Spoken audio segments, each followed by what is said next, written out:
Alright, EMS Survival here, just giving you guys a quick little impromptu video. This is something I got from the Sportsman's Guide company online. It's listed in the description as an LN. I think that stands for Lithuanian sleeping bag cover and liner. It's military surplus, and the price of it was like $9. So what you get with that is, I'll see if I can get my lighting over. Sorry about that. It's kind of a halfway decently thick, really tightly woven, almost like a rubberized on one side nylon that should be fairly waterproof. It was when I tried to wash it. As an outer shell. And then you have this turquoise blue sheet here as a liner. I'm guessing there was supposed to be some kind of insulated liner because there are these buttonholes, but nothing with a button to attach it. So I was looking at different ways I could attach this to the outer shell. And I was going to use, after thinking about a few things, I don't like a rope around my neck or around my head, especially when I'm going to be asleep. So for the head here, I was looping some string through the buttonholes and then tying it off to the liner to stop it from shifting. And then I have this old cheap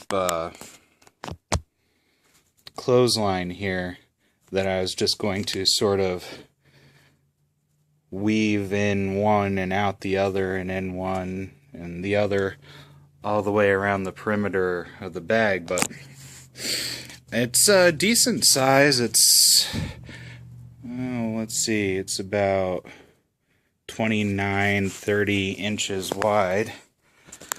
It's definitely big enough for your average person to sleep in.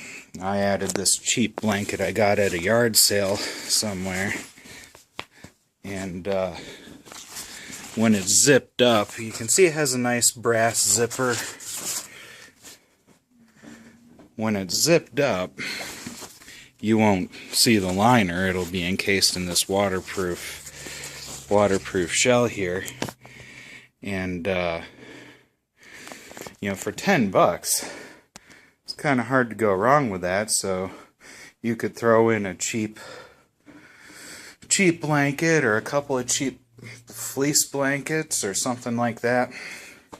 Also, for anybody else who's really low budget like myself, because, you know, I'm not a politician or an administrator. I just run around on an ambulance and pick people up and put them back down again. But I just looked around and literally grabbed some stuff off of my table here, and some stuff I bring home. Got some snacks like the fig bars you can get at truck stops, some hard candy from the Dollar Tree, spare dog collar and knee brace for the dog, a little bit of leather lacing, some matches, a pencil, and some pens. A little light reading just in case you have to spend a night somewhere. Might want to put in a little fishing kit to go with the Fishing for Dummies book. Nice little book. Got from either my aunt or my cousin. You know, some water, cheap little dollar headlamp from Walmart that is still working a couple years later, actually.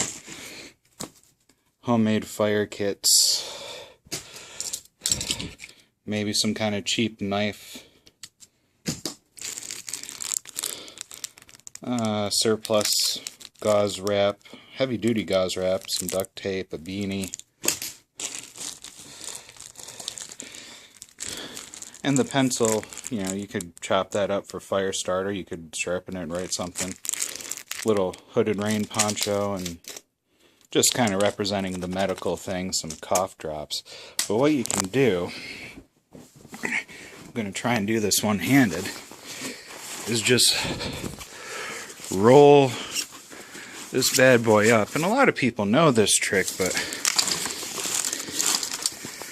whether you're somewhere where you have to just get a bunch of supplies, try and keep them away from the edges.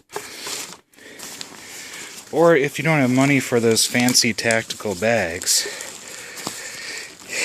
you can roll all your stuff up. And you roll it up into a tube.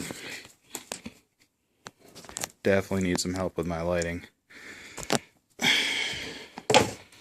You can roll it all up into a tube. Then you tie the rope around one end, around the other end, and you leave a, oh gosh darn it, leave a loop of rope. It doesn't have to be fancy paracord. In fact, probably something a bit thicker would be better anyway. Hold on a second. Sorry. So you leave a loop of rope about like that, and you have a little survival kit all in one. Sleeping system that can double as a tarp shelter, or you could just curl up in it even if it's raining. You have your stuff in the bag. You don't look super tactical like a major threat or something. You might even look homeless going down the road with that wrapped up around your back. But, like I said, for $10, Sportsman's Guide. It's November 2017. And like I said, this some kind of European, I think maybe Lithuanian military army surplus. There's probably liners for it you can find, because it has all these weird buttons on the outside. A few of them looks like you could actually, this is the outside of the hood right here, and it looks like that's made to button up. But it looks like a liner was made to button in between this inner liner and the outer shell. Hope it helps somebody. Ems Gardner signing off.